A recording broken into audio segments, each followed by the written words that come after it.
그래서 이제 지금까지 두 가지 말씀을 드렸어요. 불교의 무소유. 그 다음에 불교의 무소유와 이 당시 수행자들이 왜 무소유를 했느냐. 소유의 부담 때문이다. 소유라는 것은 해탈, 서울로 가는 목표에 기여도 하지만 방해도 많이 된다. 이런 거예요. 그래서 이것이 이제 불교로 넘어와서 세 번째 이제 율장 말씀을 드릴게요.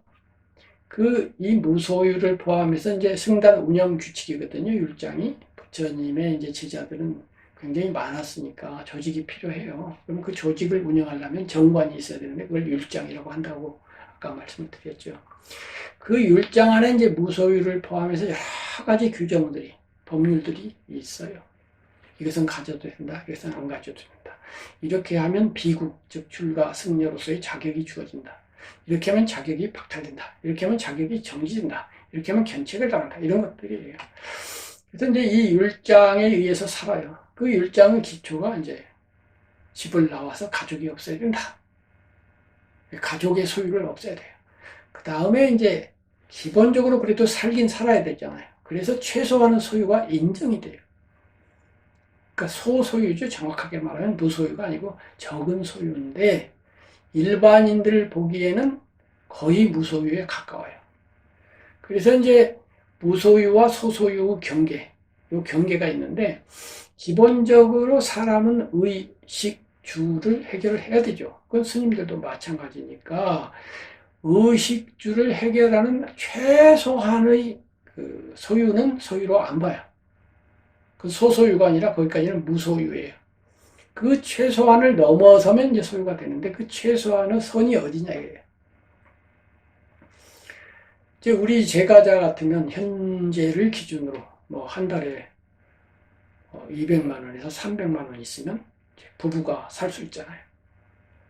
그 다음에 이제 집이 있어야 되고, 그 의식주. 옷은 뭐 요즘은 흔하니까, 의는 그렇다 치고, 식은 이제 먹는 걸 포함해서 뭐 다른 거, 교통비라든가 뭐 통신비라든가 이런 거 다 포함한다면은 2, 300만 원이면은 네 식구라도 살 수 있어요. 두 식구는 충분히 살 수 있죠. 그러니까 이제 필요 경비예요. 필요 경비와 충분 경비가 있는 거예요. 충분 경비는 한도 끝도 없어요.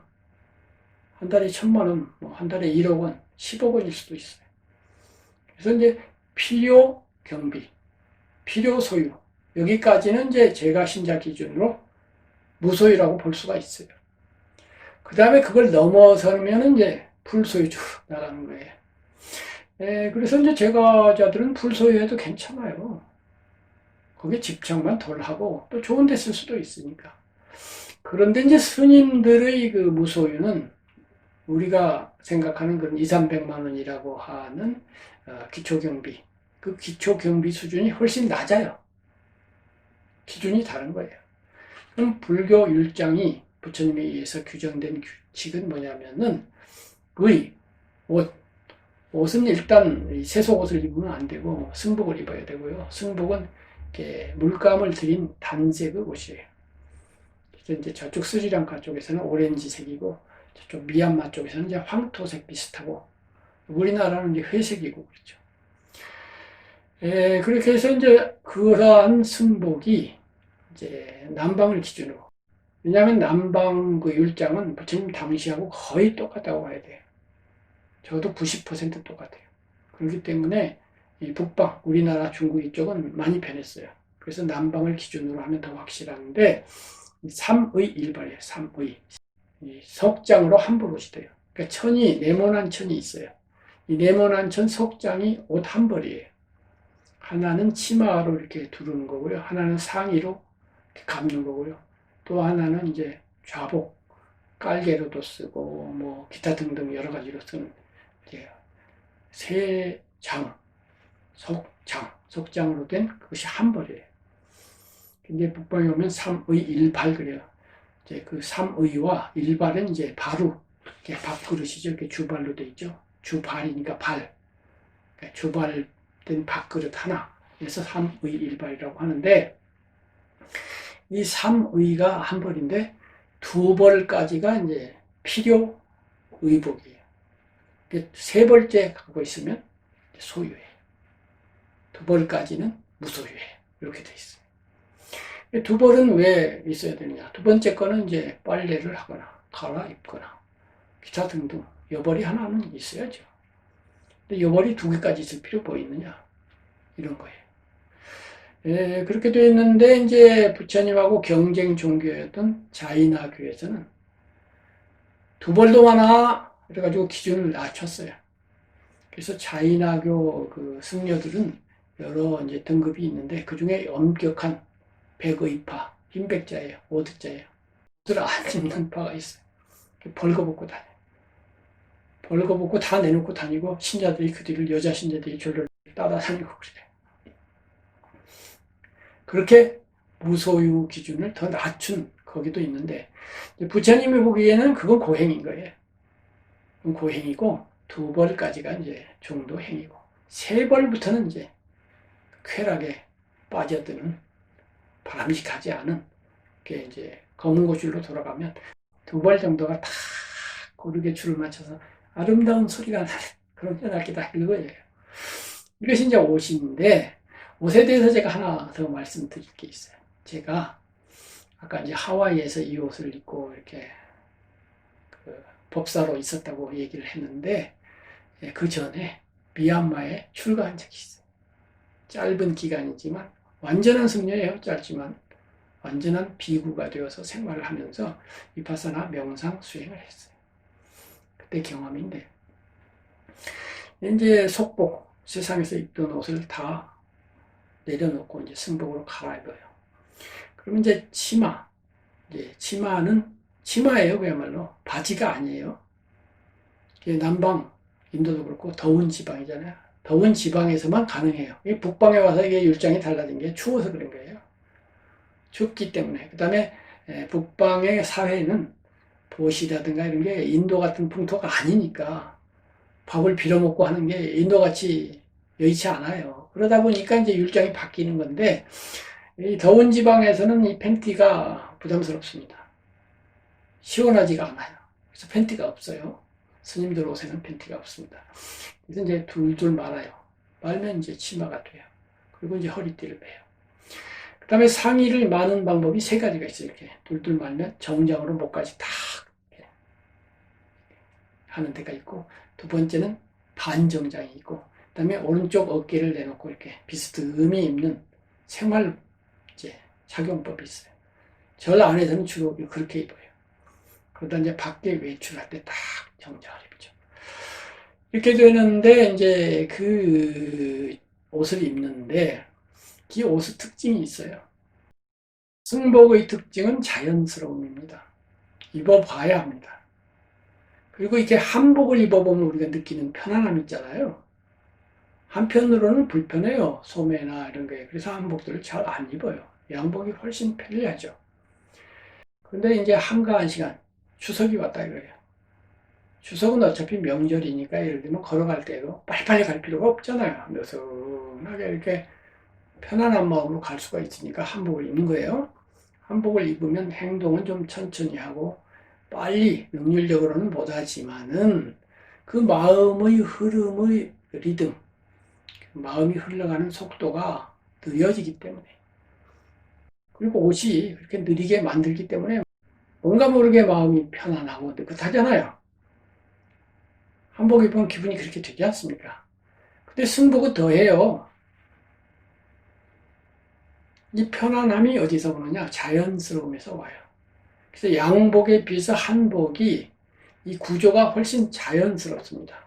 이 말을 노자식으로 표현하면 인위성이 덜합니다. 무위성이 많습니다. 인위는 조작하고 억지 부린다는 건데 억지 부리는 부분이 현대 복장일수록 많고 한복은 적고 승복은 아주 적어요. 무슨 얘기냐?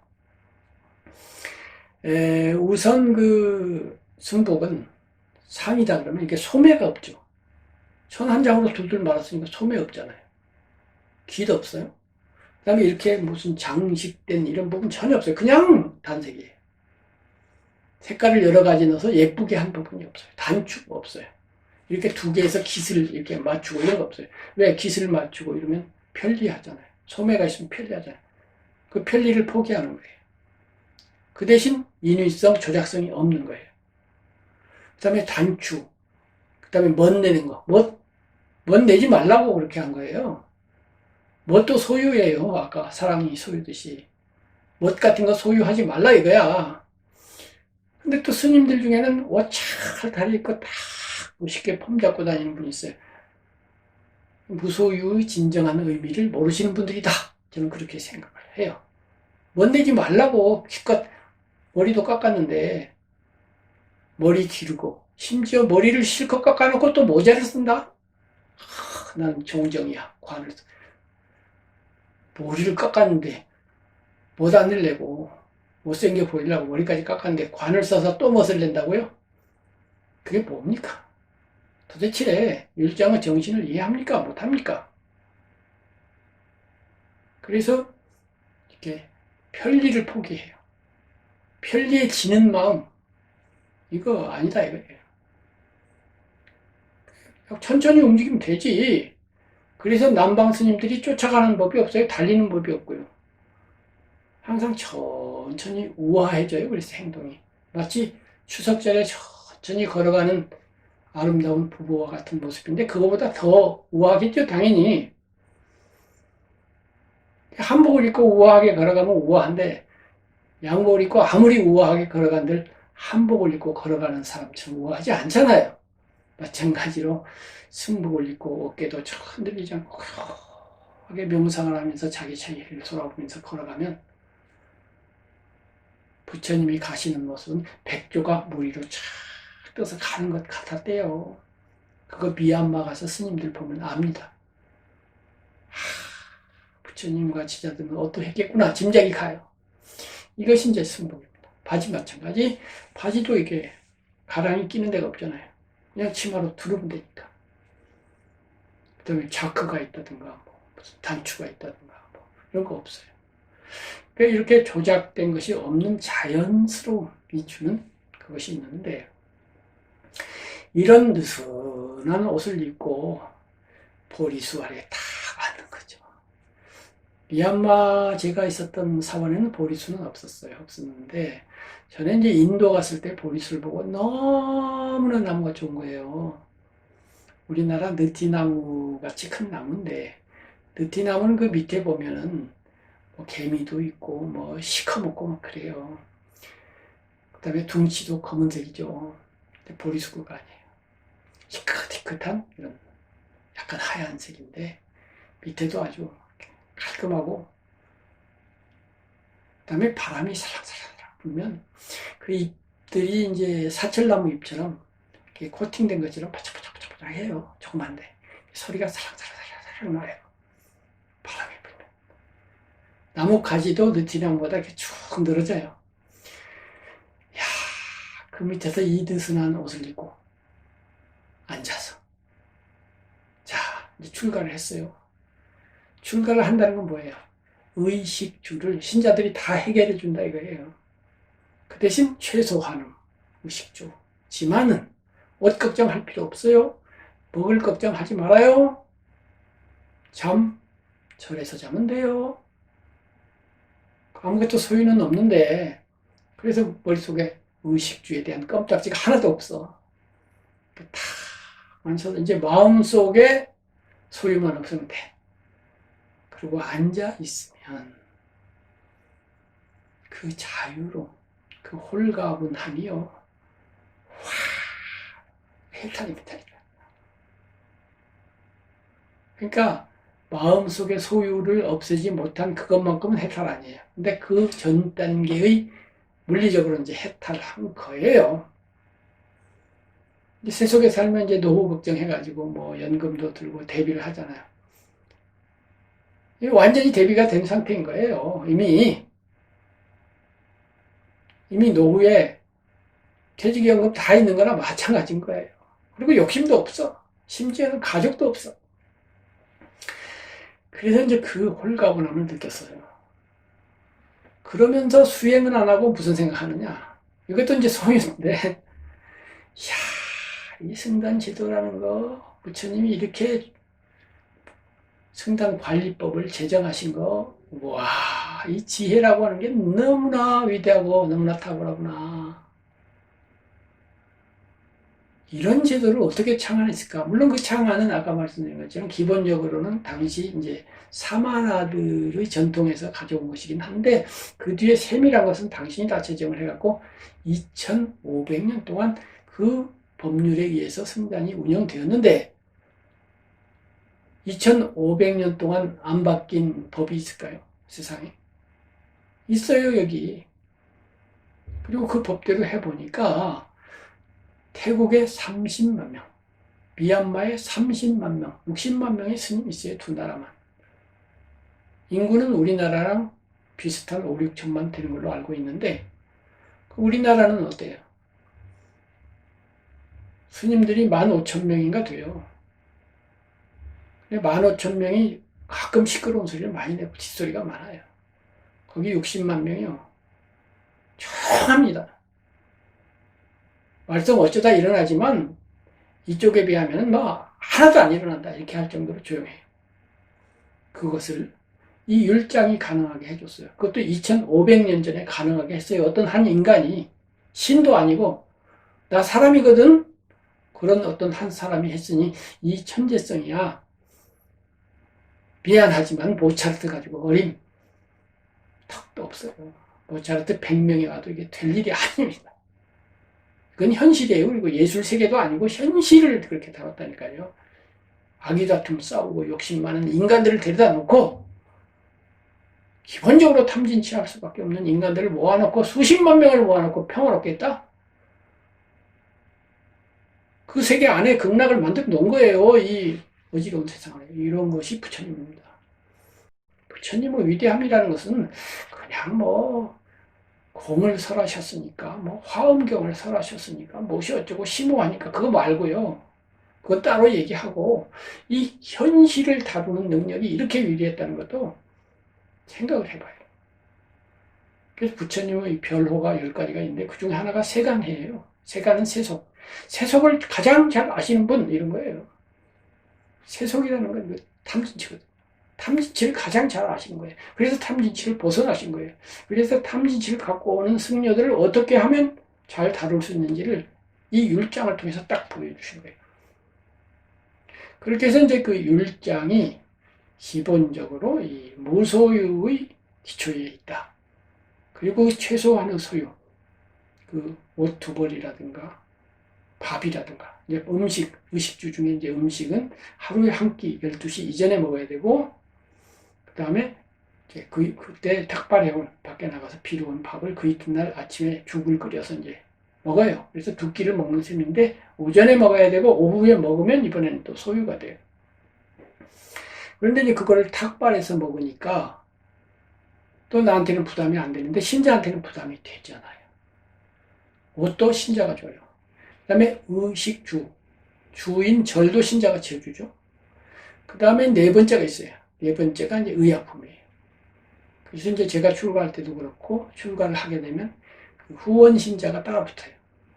그 신자가 이제 옷도 두 벌 마련해서 가지고 오고 기본적인 선물도 주시고 그래요. 그리고 의약품도 필요하면 신자가 대줘요.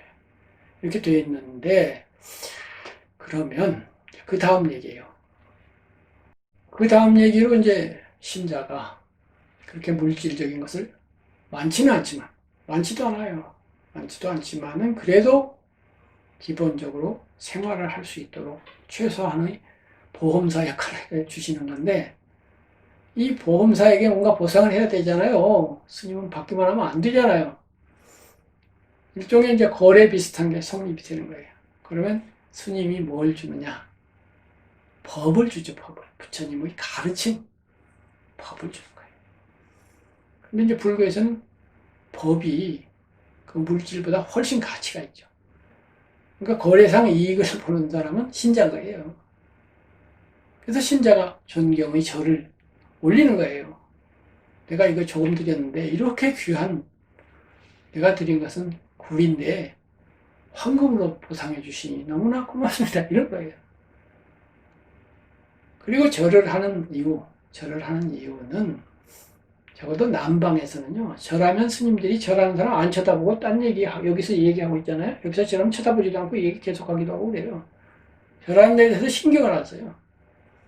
절에 대한 개념이 우리하고 달라요. 우리는 이제 기본적으로 유교 쪽 전통이 있으니까 유교에서 절하는 것, 조상에게 절하고 어른에게 절하는 것이 있어서 이제 승려들에게 이제 불교 신자가 절하는 것도 같은 개념으로 암암리에 받아들이지만은 남방에서 가보면 그런 절이 아니에요. 절은요, 참보에게 하는 거예요. 참보는 부처님, 부처님은 가르침, 그 다음에 승단, 이 세 가지를 이제 보물로 보고 참보라고 하는 것인데, 그 스님에게 절을 하는 것은 개인, A라는 스님에게 절을 하는 것이 아니라, 그 스님을 통해서 그 스님 배후에 있는 부처님과 부처님의 가르침과 또 그 스님 말고 승단 전체와, 승단은 좁게는 스님들이지만 넓게는 제가 신자까지도 포함해서 승단이고, 더 넓게는 살아있는 생명계 전체가 승단이에요. 그래서 이왕 스님을 뵙는 김에 부처님한테도 절하고 가르침에도 절하고 모든 스님에게도 절하고 일체 중생과 일체 이 세상의 모든 것에 절을 합니다. 이러면서 3번 절하는 거예요. 근데 거기다 대고 나한테 절을 하는데 미안하니까 아이고 절하지 마시고요. 이렇게 한다 이거예요. 한국에서는. 그게 겸손하다고 그래갖고 신자도 좋아하고 남보기도 좋아요. 유교적으로는 그게 맞아요. 겸손하니까. 근데 불교적으로는 안 맞아요. 그 절 나한테 하는 거 아닌데 아이고 그만하고 하면 내가 받아버린 게 돼요. 뒤에 부처님이 못 받아요. 그러니까 가만히 부처님한테 가게 내버려 두고 나는 얘기할까 하고 하려면 하세요. 부처님한테 이렇게 하는 게 맞아요.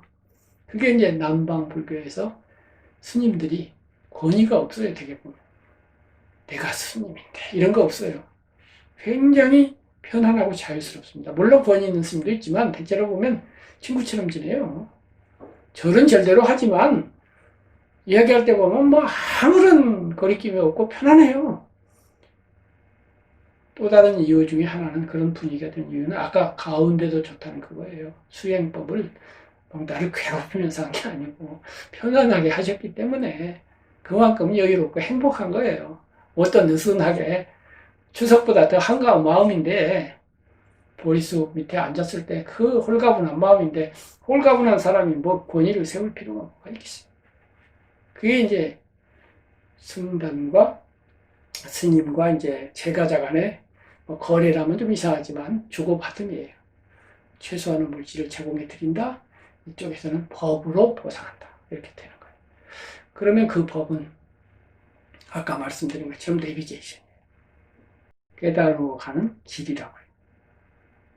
법 자체를 들고 있으면 깨닫는가? 그건 아니에요. 그 내비게이션이 가리키는 대로 운전을 해서 가야 돼요. 이 가는데 왜 스님이 되냐면 그 가는데 스님이 되면 유리하잖아요. 의식주 걱정 안 하고 할 수 있으니까. 제가자 불리하죠. 껌딱지 가만히 붙어 있으니까. 근데 어떤 제가자는 이 껌딱지 관리를 잘해.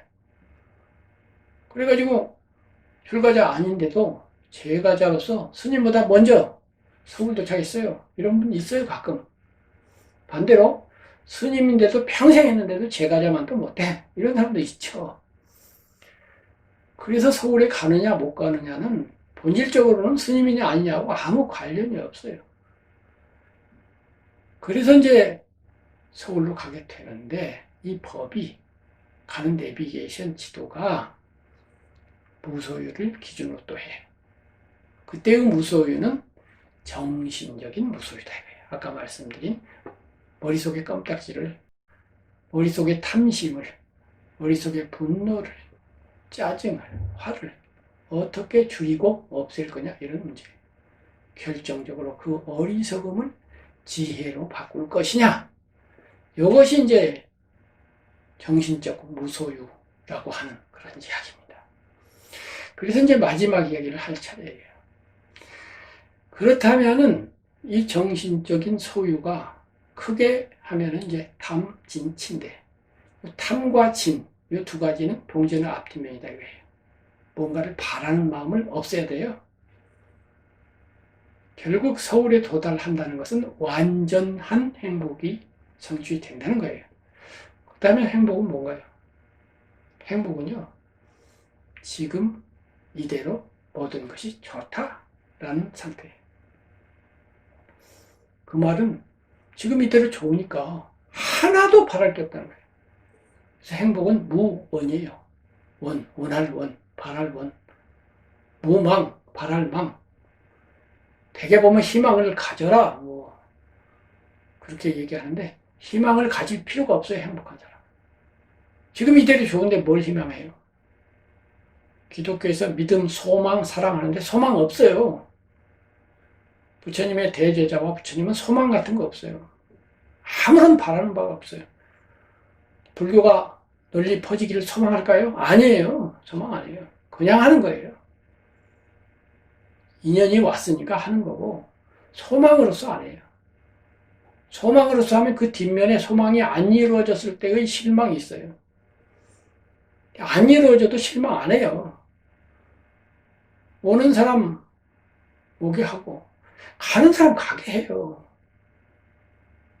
스님들 중에도 이제 유튜브 하시는 분이 많죠. 저도 합니다만 제가 한 11개월 했어요. 11개월 동안에 한 150개 정도의 영상을 올렸는데 한 번도 좋아요 눌러주세요, 구독 버튼 눌러주세요 해본 적이 없어요. 하고 싶지도 않고요. 그게 수행자답지도 않아요. 마지막에 구독 버튼을 누를 수 있는 무슨 그건 해요. 그건 하는데 입으로 해주세요. 부탁 안 해요. 왜? 제가 이걸 알기 때문이에요. 가는 사람 잡지 말고 오는 사람 막지 말자 이거예요. 한 번은 말해줘야 돼요. 여기 좋은 법이 있어요. 두 번째 말 안 해요. 그러니까 구독 버튼 그 사인 한 번 말해주는 거예요. 근데 말까지 하면 이제 두 번 하는 거예요. 가는 사람 붙잡지 않아요. 갈 사람 가야 돼요. 승단 마찬가지. 들어올 수 있는 문이 있어요. 자격이 있는 사람은 승단이 안 받아들일 권리가 없어요. 사회적 범법자가 아니라든가 뭐 예를 들면 뭐 양성애자가 아니라든가 이런 기본적인 것만 문제가 없으면 받아줘야 돼요. 근데 나가는 문은 더 넓어요. 오늘이라도 나 승려 생활 싫어 그러고 나가면 그냥 나가는 거예요. 그렇게 쉽게 나가게 해놔야 돼요. 한국 불교와 이 북방 불교의 문제점은 쉽게 나가지 못하게 해놓은 데 있어요. 또 나가는 것을 패배자 내지는 부정적인 시각으로 보도록 분위기가 조성되어 있는 게 문제예요. 나가면 환기거든요. 파괴가 아니에요. 나 승려 생활 하고 싶지 않아요. 그래서 나갈 거예요. 하고서 승려 자격으로서 받은 기회, 율장을 지키기로 한 약속을 반납을 하고 제가 신자로 돌아가서 제가 신자의 율장을 지키면 돼요. 5가지 개만 지키면 돼요. 이쪽에는 수백 개 지켜야 되는데. 제가 신자로서 열심히 또 살면 되는 건데 그렇게 되면 파괴라고 생각을 해요. 파괴는 아니에요. 파괴는 200개 개를 지키기로 약속해놓고 그걸 안 지킨 거예요. 승려인 상태에서. 그거 아니고 승려 그만두고 제가자로 돌아와서 안 지키는 건데 무슨 상관이에요. 그거는 환계라고요. 개를 반납한 거예요. 그 환계와 파괴는 달라요. 환기하고 돌아와서 아내하고 섹스하는 게 무슨 문제가 됩니까? 근데 숙녀인 상태에서 다른 여자와 섹스를 하면 그건 파괴죠. 그래서 환계인데 남방에서 환계가 아무런 잘못이 없고 저도 환계하고 돌아온 거예요. 근데 이 북방에서는 환계하면 무슨 파괴로 무슨 범법한 것처럼 나쁜 짓 한 것처럼 인식이 돼요. 그래서 옛날 스님 만나려고 그러면 스님일 때 친구였었는데 제가자로 와서 만나려고 그러면 어색하고 뭔가 쑥스럽고 죄진 것 같고 그쪽이 무시하는 것 같고 이렇게 돼요. 그러면 안 돼요. 왜 안 되느냐면 그렇게 나가기 어렵게 해놓으면은 자격 없는 마음속에 껍딱지가 많은 인간들이 안 나가고 승려로 버티고 살아요. 나가봐야 무시당하니까 슬슬 파괴하면서 남모르게 파괴하면서 남모르게 어떤 여자랑 데이트하면서 남는 거예요. 나갈 수 있는데 못 나가는 거예요, 차마. 그러니까 승단이 더러워지는 거예요. 또한 우리 북방에서는 이 자기 재산이 공개가 안 돼요. 스님 통장에 스님 돈이 얼마 있는지 본인만 알아요. 어두워요. 그러니까 그 돈 가지고 나쁜 짓 할 수 있어요. 근데 남방에서는 안 그래요. 제가 승려 생활할 때 보면 밖에 나가서 이렇게 부채가 있거든요. 부채를 들고 가면 부채가 이렇게 반으로 주머니가 달려 있어요. 거기다가 이제 우리 같으면 1,000원, 500원 꽂아줘요. 돌아와요. 사무실에 갖다 두면 제가 신자들이 사무실을 운영하는데 그 돈을 뽑아서 봉투에다가 내 이름이 이제 위말라 키르티다. 그러면 위말라 키르티 봉투에다 딱 넣어놨다가 내가 필요한 걸 이야기하면 그분들을 통해서 사야 돼요. 내가 직접 못 사요. 컴퓨터를 사고 싶습니다. 치약을 사고 싶습니다. 그럼 그분이 사다가 갖다 줘요. 갖다 주는데 직접 받아야 돼요. 간접적으로 받아도 안 돼요. 내가 어디 갔다 오니까 내 거소 앞에 치약이 있어. 근데 오전에 부탁을 했으니까 아, 그 치약이구나. 쓰면 안 돼요. 율정에 어긋나요. 왜? 만에 하나라도 이 치약이 우연히 내 거 아닌데 거기 있을 수 있잖아요. 그럼 본의 아니게 도둑질을 한 셈이 되잖아요. 그래서 그렇게 하면 안 되고 반드시 그 부탁한 사람에게 받아서 쓰도록 그렇게 되어 있어요. 그러면 항상 돈을 쓸 때 공개적으로 쓰는 거 아니에요. 그 관리자들이 알잖아요. 나쁜 데 쓸 수 있을까요? 그러니까 그 스님 통장에, 그 스님 봉투에 돈이 얼마 있는지 다들 알고 있다 이거예요. 이렇게 공개되면은 밝기 때문에 절대로 부패할 수가 없어요. 그래서 2500년 됐는데도 깨끗한 겁니다. 지금 한국 스님들은요, 어떤 분들은 뭐 개인 재산이 수십억 된 사람도 많다고 그래요. 웬만한 뭐 조그만 절 가지고 있으면 뭐 매덕은 기본이고요. 그 돈을 어디 쓰는지 해탈자면 좋은 데 쓰겠지만 아니에요. 법정 스님이 아까 말한 무소유로서 뭐 하다못해 뭐 매덕이든지 뭐 10억이든지 또 그런 책 말고도 많은 책을 쓰셨으니까 인세를 받으셨을 거예요. 그런 다음에 이제 장학금으로도 쓰고 그랬다고 알고 있어요. 근데 남방 기준으로 보면 그것도 소유예요. 이미 받았으면 소유예요. 좋은 데 쓰냐 안 쓰냐가 문제가 아니에요. 일단 받았는데 내 통장으로 들어왔는데 소유지. 그 다음에 이제 좋은 데 쓴다. 그건 제가 자도 한 거예요. 그게 공개되면 달라요. 내 통장이 공개되어서 승단에 맡겨져 있어. 근데 이제 내 통장이니까 내 봉투에 들어있는데 얼마 들어있는지 다 사무실 직원이 아는데 야, 그 중에서 500만 원을 A 사람한테 썼으면 좋겠다. 그러세요. 그거는 무소유예요. 그런데 법정 개인 그분만 알고 있고 아무도 몰랐다면 그건 소유라고 저는 봐요. 근데 이제 법정 스님은 여기까지는 생각 안 하셨을 거예요. 그리고 그 당시에는 남방불교가 알려지지도 않았어요. 그러니까 그분 개인을 뭐 어떻다고 말씀드리는 건 아니고 합격하게 따져보면 그렇다는 얘기예요. 그래서 남방 스님들이 이제 책을 썼는데 그 책을 번역해서 우리 한국에 내고 싶습니다. 이제 허락을 받아야 되잖아요. 허락을 받을 때 보면은 항상 하시는 말씀이 내 책 가지고 돈 벌지 마라.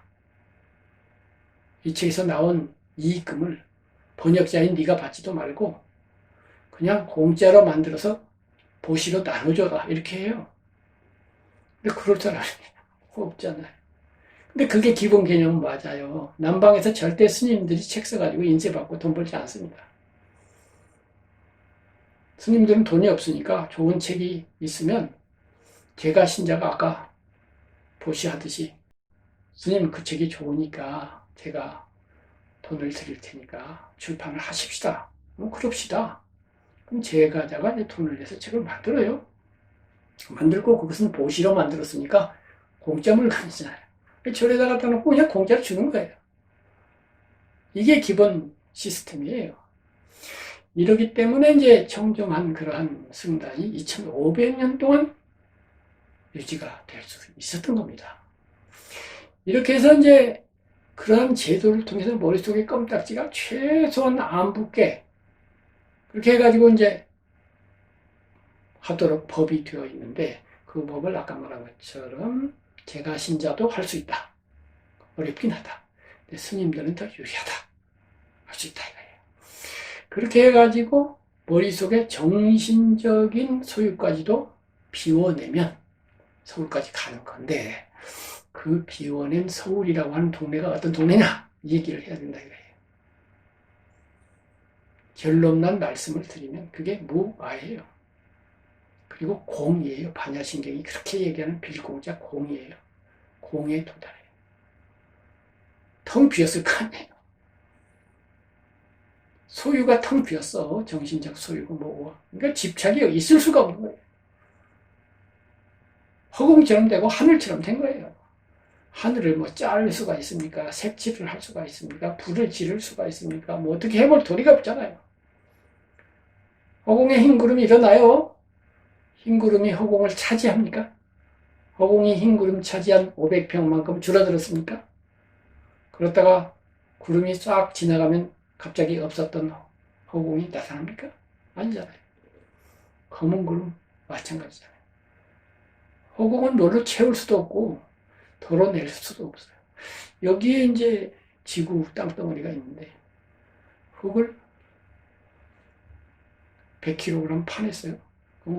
구멍이 생겼는데 그 구멍만큼 허공이 생겼어요. 그러다가 덮으니까 허공이 덮은 건가요? 땅덩어리가 차지하는 그 부분도 허공이 있어요. 그 흙이 허공을 전혀 건드린 바가 없어요. 그게 공입니다. 물론 허공의 공과 불교가 말하는 공이 똑같은 건 아니에요. 비유적으로 그렇다는 거지. 허공공이 아니고 무아공이에요. 무아공은 이제 아까 무아지경, 삼매 얘기인데 그런 무아 아니에요. 보통 무아지경이라고 쓰이는 일반 용어하고 불교에서 무아는 전혀 다른 소리입니다. 무아지경은 일반적으로 쓰이는 말은 정확하게는 모라지경이에요. 혹은 망아지경이에요. 나를 잊어버린 상태, 혹은 대상에, 아까 명사가 대상에 내가 빠져버린 상태예요. 내가 없어진 건 아니에요. 없어야 무아인데 있기는 있는데 빠졌고 잊어버린 거예요. 근데 무아는 정신 바짝 차리고 있는데 무아예요. 즉 지혜, 아까 말한 지혜로서 내가 나라고 할 만한 것이 이 안에 물질 속에도 없고 마음 속에도 없다는 것을 지혜로서 통찰하고 깨달아 버린 상태예요. 그럼 내가 왜 없어? 여기 있는데. 그게 아니라 나 있어요. 이제 어떤 분들도 무아라든가 공을 강조하다가 모든 것이 헛것이다, 환이다. 이 물질도 몸도 환이고 정신도 환이다. 그거 아니에요. 부처님이 몸 없다고 그러지 않았어요. 마음 없다고 그래요. 몸, 마음 분명하게 있는데 이거를 분석을 해보면 실제로 자연과학적으로 몸을 분석해보자고요. 물질이잖아요, 이 몸은. 그래서 불교에서는 물질 그래요. 몸을 색 그러는데 색은 물질이라는 뜻이에요. 인도말로 루빠, 물질이라는 말을 색으로 번역한 거예요. 이 물질은 색깔과 모양을 갖고 있는데 색깔과 모양 중에서 색깔만 취해가지고 색 그렇게 한 거예요. 그래서 이 물질을 계속 자연과학적으로 분석을 하면 어떻게 돼요? 세포. 세포들이 집합인데 세포를 분석을 하니까 원자가 돼요. 원자 계속 분석해요. 전자, 중성자 이렇게 또 분석이 돼요. 쿼크. 계속 분석이 돼요. 마지막에 원자는 뭐예요? 원자는 알갱이잖아요. 모래알 같은 독립체잖아요. 알갱이들이 모여가지고 결합해갖고 결국 이런 게 생겼는데 이것만 생긴 게 아니라 이 자연계의 모든 게 생겼는데 계속 미시세계로 들어가니까 마지막에 알갱이가 나왔더라고요. 알갱이를 또 분석을 하니까 이른바 양자의 세계로 들어가더라고요. 그 양자의 세계에 가니까 알갱이의 알갱이성이 뿌연 안개가 되어버리는 거예요. 파동적인 것이에요. 이게 알갱이와 파동은 다른 거잖아요. 빛이 있어요. 빛이 비쳐요. 신기하게 빛은 알갱이면서 파동이에요. 그 알갱이를 아들 자자를 써서 양자를 해요. 빛은 알갱이에요. 그런데 빛은 또한 파동이에요. 물결 같은 거예요. 그래서 광파예요. 광자이자 광파예요. 근데 알갱이는 파동이 아니고 파동은 알갱이가 아니거든요. 모래알이 휘날릴 때는 파동처럼 보이지만 가만히 분석하면 그 파동이 아니라 알갱이들이에요. 근데 물결은 휘날릴 때 알갱이가 없이 그냥 이렇게 출렁거리잖아요. 그러니까 모래알하고 물결은 전혀 딴 얘기예요. 근데 빛은 이상하게도 두 가지를 겸해요.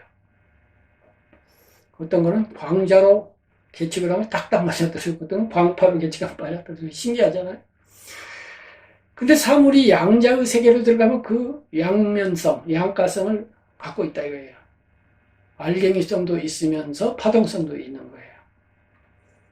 이것이 이제 불교가 말하는 무와 공과 굉장히 유사해요. 똑같은 건 아니에요. 왜냐하면 그거는 자연과학 이야기고 이건 철학, 인식의 문제니까.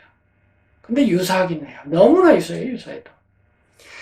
그래서 물질을 계속 분석하면 그 알갱이성 자체가 없다. 그럼 나라고 우리가 부르는 이 나라고 생활적으로 나 이거 부정하는 건 아닌데 아주 깊은 차원에서 나가 있는가 하고 물어보면 나가 어디 있는지 찾아야 되잖아요. 이 안에서. 찾아서 일단 물질에서 한번 찾아보는 거예요. 몸에 나가 있나 하고 찾아보니까 마지막 알갱이가 없는데 이르는 거예요.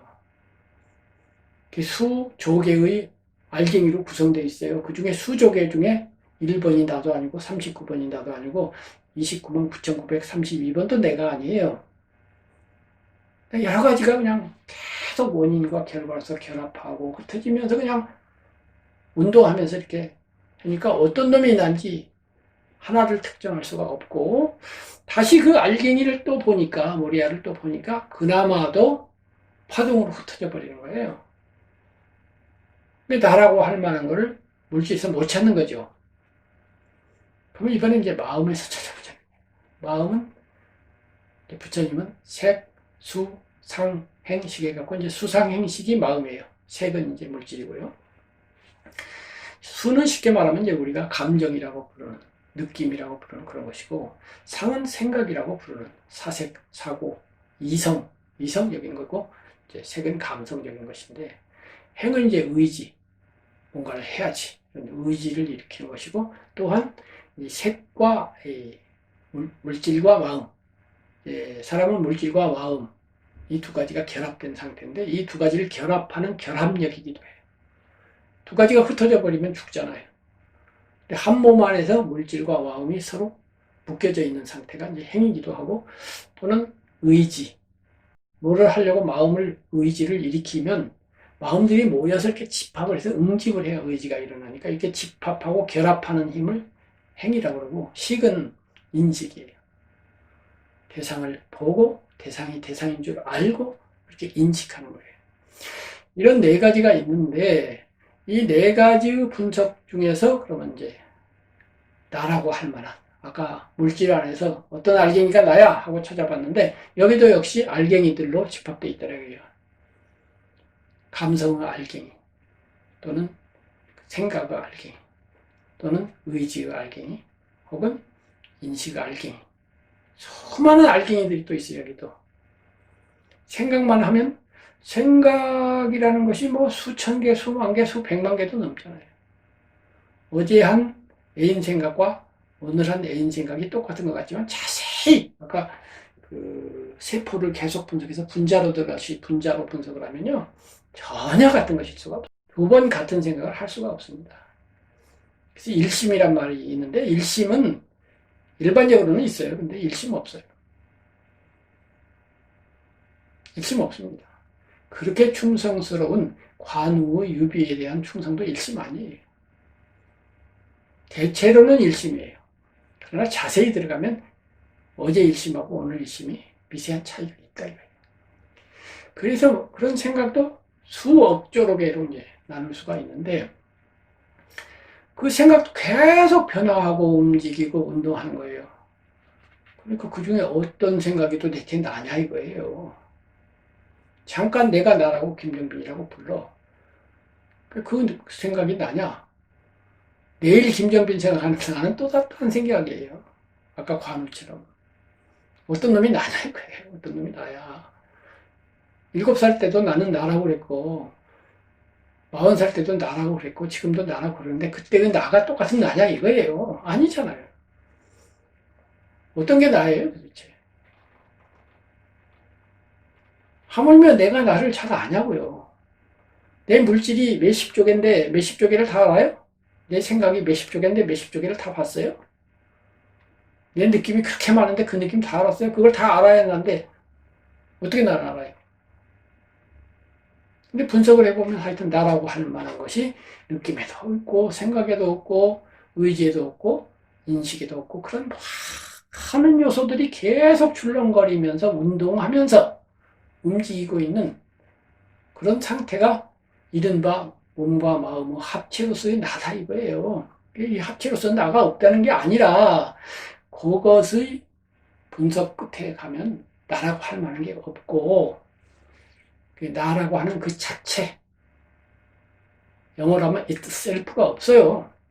나 자체라는 놈이 없어. 그런 뜻이에요. 나 자체가 없다는 뜻이 이 합체로서 나가 없다는 게 아니에요. 나 자체가 없다. 이 자체를 불교 용어로 자성이라고 그래요. 인도말로 사뜨라고 하는데 여기에서 이제 불교와 힌두교가 차이가 나요. 힌두교는 자체가 있다고 그래요. 사뜨가 있어요. 그래서 깨달음은 사뜨가 있다는 것, 그 사뜨를 이제 요즘 말로, 요즘 유행하는 말로 참나라고 그래요. 참나. 진나. 기독교의 영혼도 일종의 사뜨예요.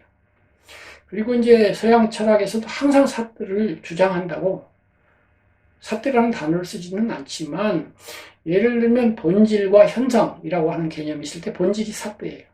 나의 본질이. 그 자체, 있을프가 사뜨잖아요. 사물의 본질이 있다 그러면 그 본질은 사뜨인 거예요. 그것이 사람으로 보면 영혼이잖아요. 그게 사뜨인데, 모든 철학과 종교 중에 유일하게 부처님만이 사뜨 없어 이렇게 했어요. 여기서 이제 힌두교와 불교가 갈라서요. 아까 힌두교에서 삼매 중심인데 불교는 지혜 중심입니다. 여기도 갈라서지만 더 중요하게는 참나가 없다. 사뜨가 없다. 그 자체가 없다. 나에게만 없는 게 아니라 모든 사물 속에 없다. 이렇게 되는 것이 불교이고 이것이 자연과학에 딱 맞아떨어진다고 저는 보는 게 이야 부처님 대단한 통찰이다. 이게 이제 다른 말로 무아예요. 이 아가 사뜨예요. 이 나 자인데 이 나가 나라는 뜻이 아니고 사뜨라는 뜻이에요. 인도 말로는 아뜨만이라고도 하거든요. 사뜨를. 아뜨만 혹은 아따라고 하는데 그래서 이제 아따예요. 이 무아의 인도는 부처님이 사용한 건 아따. 아는 뒤에 오는 아따를 부정하는 우리말로 아니 물자나 없을 물자 같은 거예요. 그래서 무아예요. 아니 무고 아따를 앞에 아만 따가지고 그런 거예요. 그래서 아따가 없다가 무아예요. 이 나, 경험적인 존재로서의 나가 없다는 게 아니라니까요. 나 자체가 없다는 거예요. 그래서 아나따가 무아인데 무아를 주장하신 분은 철학자 중에 종교인 중에 아무도 없고 오로지 부처님만 있어요. 그래서 불교의 고유성, 독특성 그것이 바로 이 무아 교설에 있어요. 그리고 이 무아를 적극화해서 표현한 것이 공이에요. 비었다 이건데 비었다는 것은 이것이 환이고 없다. 경험이 없다. 경험 세계가 없다. 그게 아니고 이 아따가 비어있다 이거예요. 그 자체가 비어있다.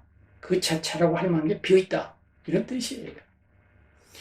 그렇다면 이것이 왜 그렇게 중요하냐? 왜 이렇게 힘주어 강조하냐?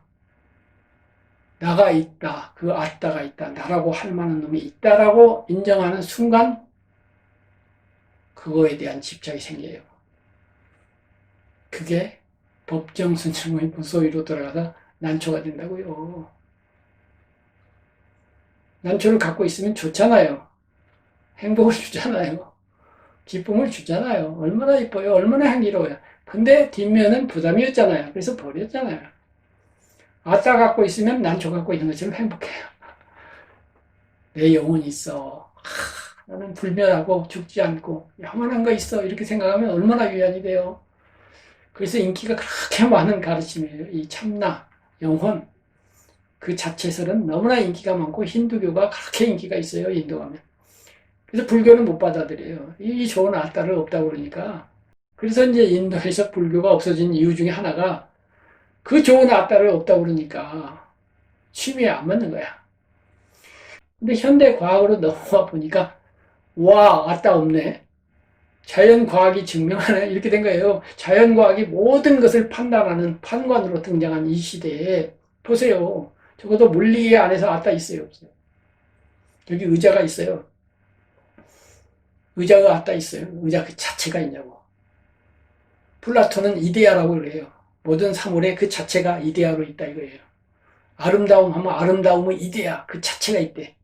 거기서부터 아름다움, 개개의 아름다움은 그 보편 아름다움에서 나왔대. 말이 돼요? 의자에 이데아가 있어요? 의자가 만들기 전부터 형이상학적으로 의자의 이데아가 있어가지고 의자가 나온 거예요. 의자 보니까 나무 플러스 색깔, 색깔도 여러 가지네요. 무슨 약간 뭐 미색이라고 하죠. 미색 플러스 약간 갈색 플러스 흰색 플러스 검은색 플러스 여러 가지 색깔이 섞여 있고 형태도 둥근 모양, 네모난 모양 결합되어 있죠. 그 다음에 재질은 나무예요. 근데 나무를 계속 분석하니까 뭐예요? 아까 원자로 들어가고 양자세기로 들어가잖아요. 색깔 모양 임시적 결합이잖아요. 원래부터 동그라미가 있었나요? 목수가 동그라미를 하고 싶어서 앉을 자리를 동그라미로 한 거예요. 네모로 하면 되잖아요. 네모 되는 거예요. 네모도 직사각형인지 정사각형인지 정해지지 않았어요. 다 분해를 하고 보니까 의자라는 놈이 없어요. 나무 플러스 색깔 플러스 모양 플러스 기타 등등 플러스 임시적 임의적으로만 있어요. 불변하는 의자가 없어요. 이게 공이에요. 의자의 자성이 없다. 공. 의자만 그러냐. 제가 카메라 앞에서 찍고 있는데 카메라도 공이고요. 모든 게 공이에요. 그럼 물질이 공이잖아요. 마음도 공이에요. 모든 것이 실체가 없이 텅 빈데 그 상태에서 계속 운동하고 변화하는 거예요. 나도 그런 거예요. 중요한 건 내가 그런다는 거예요. 내가. 죽기를 싫어하고 고통받기를 싫어하는 제일 중요한 게 죽음이에요. 죽고 나서 내가 소멸해버려. 너무나 허전해. 어떡하면 좋아? 막막해. 요거 해결해야 돼. 요걸 해결해야 삶이 해결돼요.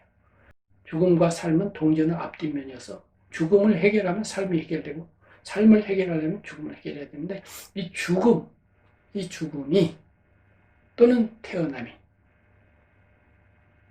그러한 공한 상태로 태어나서 공한 상태로 죽는 거예요. 그러니까 그러한 상태에서 보면 태어남이 없어요. 그 자체의 입장에서 자체가 비었는데 뭐가 태어난 거예요? 태어나긴 태어났는데 현상은 있어. 근데 철학적으로 깊이 포착해 보면 태어남이 없어. 잠시 흰 구름이 허공에서 태어난 거야. 근데 허공 입장에서 보면은 걔하고 나하고 아무 관련이 없으니까 태어난 게 아니야. 없어진 것도 없어진 게 아니야. 죽어도 죽은 게 아니고 태어나도 태어난 게 아니야. 그래서 반야심경이 불생불멸한 거예요. 생겨난 게 없어. 생겨난 게 없는데 죽은 게 있나? 그래서 불생이면서 불멸해. 불멸은 영원 불멸하게 아따가 있다. 내 영혼이 있다. 참나가 있다. 그런 뜻 아니고 공의 입장에서 보니까 생겨났다고 할 게 없거든. 그러니까 소멸했다고 해서 소멸했다고 할 게 없어. 그게 왜 중요하냐? 바로 삶에 대한 애착과 집착, 죽음에 대한 공포를 버리기 위해서 중요한 거예요. 내가 생겨난 바가 없다고 생각해 보세요. 그럼 죽는다고 해서 걱정할 게 없어요. 원래 없었는데. 그래서 내가 원래 없었던 데서 생겨났다. 이것을 정말로 받아들인다면요. 그야말로 자유로워져요. 열반에 도달한다고요. 텅 빈 삶을 살아요. 아까 제가 이제 정신적 무소유는 아니고 물질적 무소유자로서 보리수 아래 앉았을 때의 그 가벼운 마음 얘기인데 이제 정신적 무소유자로서 보리수 아래 앉아 있는 거예요. 그게 석가모니예요. 뭐 행복이란 말도 여기는 안 됩니다. 행복은 불행에 짝지어져 있어요.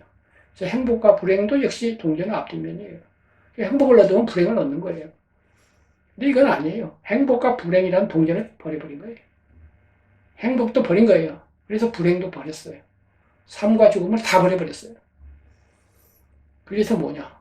그건 말로 표현할 수가 없어요. 말은 항상 동전처럼 앞뒷면으로 되어 있기 때문에 그걸 버린 상태는 말로는 표현을 못해요. 그때 부처님은 세 가지 방법을 써요. 1. 고요히 미소를 줘요. 미소가 말이에요. 무슨 말을 하리오. 그때 행복한 미소를 짓고 있어요. 네가 나의 실존을 보고 짐작을 해봐. 미소. 그러면 침묵해요. 미소도 침묵이지만 물어봤는데 대답을 안 해. 말할 게 없고 몰라서가 아니라 말의 세계로 표현할 수가 없으니 어떡하냐고요. 그 미소와 침묵 두 가지 방법이 있어요. 그리고 이제 중국 선사로 넘어오면 이제 할방이라고 있어요. 할은 꽥 소리를 지르는 거예요. 악 소리를 지르는 방은 몽둥이로 때리는 거예요. 이게 언어예요. 미소에 해당되는 거예요. 이것이 침묵에 해당되는 거예요. 이 침묵을 이제 선사들은 양구라고 그래요. 양구는 오랫동안 아무 말을 하지 않았다 이런 뜻인데 참 양이 있는 거예요. 근데 이 양구를 할방보다 더 비쳐요. 중국 스님 중에 이제 물어보면 악 하고 소리치는 분이 있었고 그다음에 몽둥이로 무조건 때려요. 뭐라고 물어보기만 때려 그런 분이 있었는데 그게 방이라고 그래요. 몽둥이 때리는 방이라고 그러고 소리 지르는 거 할이라고 그러는데 할과 방보다 양구가 더 멋있다 이렇게 보통 얘기를 해요. 어쨌든 그 경계는 그렇게 말로 설명할 수는 없으나 예술을 통해서 우리가 간접 짐작을 할 수 있어요. 예술이라는 감성이 있잖아요. 상상력. 그 상상력을 도와주는 게 아까 말한 허공의 비유예요. 허공처럼 텅 비었어. 굳이 또 이제 말로 표현을 하면, 야 부처님의 언어술도 대단하십니다. 법구경 같은 시는 다 시거든요. 넉 줄짜리 시로서 글자 수를 다 8자짜리 넉 줄에서 48에 32글자로 딱 맞춰놨어요. 그래서 딱 우리나라 사사조처럼 지방 3세의 부처님과 이렇게 탁탁 아기가 맞아요. 그리고 운까지 맞춰놨어요. 시인이에요. 부처님이 시인인데 그 시 중에서 참 아름다운 데가 있어요. 이 아름다움이 예수님의 산상설교하고 너무 유사해가지고 야 역시 또 통하는 데가 있구나 이거 있어요. 예수님이 그런 말씀하셨잖아요. 공중에 나는 새를 보라 트래핀 백합을 보라. 저 새들은 얘네들은 길쌈도 하지 않고 씨도 뿌리지 않는데 아까로 돌아가서 의식주 다 걱정 안 하고 잘 살잖아. 근데 하물며 너희들은 하느님의 아들들인데 웬 걱정하냐? 예수님의 많은 말씀 가운데 제가 제일 좋아하는 데가 공중의 새 트래핀 백합의 비유. 트래핀 백합을 보라. 제 꿈인 것이 저 솔로몬 구약시대에 가장 부자였고 가장 지혜로운 사람이었잖아요. 솔로몬보다 더 아름답잖아. 이렇게 해서 백합은 예수님은 상징이 됐는데 이 공중의 새하고 똑같은 말씀을 부처님도 하신단 말이에요. 마치 새들이 허공을 날아도 자취가 없듯이 어렸을 때 배운 한시 중에 노할청산거라고 있어요. 해오리가 벤다 이게 할, 분할한다. 노할, 노는 해오리, 노할, 청산, 푸른 산, 거. 푸른 산이 배경에 있는데 해오리가 쫙 지나가는데 베고 지나간다 이거예요. 칼질을 하고 지나간다. 이야, 기가 막힌 표현이 그랬는데 부처님은 아니에요. 청산이 아니고 허공에 이제 새가 날아가요. 새가 날아가는데 마치 새들이 허공을 날아도 자취가 없어요. 부처님이 주목하는 건 자취 없음이에요. 새가 허공에 날아가는데 무슨 자취가 있나요? 제트기가 날아가면서 그 제트기의 구름이 쫙 자취를 남기지만 아무런 흔적을 안 남기고 쫙 가잖아요. 없듯이 아라한, 즉 깨달은 사람. 깨달은 사람의 마음이 그러하다 이렇게 돼 있어요. 서울에 도달하면, 자성이 비었다는 걸 깨달으면 그런 허공처럼 돼가지고 무슨 일이 마음에서 일어나. 생각도 일어나고 감정도 일어나고 말도 하고 별별 거 다 해. 하지만 새가 지나가는 것 같이 아무런 흔적을 남기지 않아요. 고통? 일어나지. 늙었으니까 몸이 좀 아픈 데도 있고 그래. 그런데 그 새들이야. 허공 자체는 아무런 영향을 받지 않아요. 다른 또 아름다운 비유가 법국에 있는데, 벌들이 꽃에 와가지고 꿀만을 살짝 따가지고 꿀만을 얻어서 아름다움과 향기는 손상하지 않고 꿀만을 얻어서 싹 날아가듯이 이 비구는, 스님들은 마을에서 그렇게 탁발을 해야 된다, 이렇게 돼 있어요. 신자들한테 전혀 그렇게 부담과 영향을 주지 말고 꿀만 살짝 얻어가지고 가는데 향기도 건드리지 않았고 아름다움도 해치지 않았어요. 살짝. 제가 강아지 한 마리 키우는데 이놈이 어떤 데 보면 되게 귀엽고 어떤 데 보면 꽥 짖기도 하고 그래요. 근데 이제 제가 이제 영상을 만들거나 이렇게 컴퓨터 앞에 앉았는데 옆에 가고 살짝 건드려요. 아주 살짝 건드려요. 아주 예쁘게 살짝 전화주세요. 살짝. 야, 이게 뭐예요? 그 벌이에요, 벌. 벌이 꽃에 내려가지고 고마워요, 꽃. 꿀 가져갈게요. 근데 당신의 아름다움, 당신의 향기는 안 거드릴 거예요. 살짝 그것만 하는 거죠. 여러분이 살짝 건드려요. 그 생각이 나는데, 이것도 마찬가지. 똑같이 아무런 이렇게 부담을 안 주고, 상대방한테도 부담을 안 주고, 나도 부담을 안 받고, 제가 아까 모른 척도 막지 않고, 가는 척도 붙잡지 않는다고 그랬죠. 자연스럽죠. 그래서 꿀을 안 얻는 것도 아니고, 삶을 안 사는 것도 아니에요. 해탈했다고 해서. 똑같이 사는데, 남에게 향기와 아름다움을 전혀 손상하지 않아요. 그리고 밥을 먹고 잠을 자요. 밥을 먹고 잠을 자고 똑같이 겉보기에는 삶을 살지만 그런 모든 행위들이 날아가는 새예요. 그리고 내 마음은 허공과 같아요. 이것이 이제 최종적으로 무소유가 도달된 정신적인 무소유, 마음의 무소유가 완성된 서울, 열반, 깨달음, 해탈의 경계인 것이죠.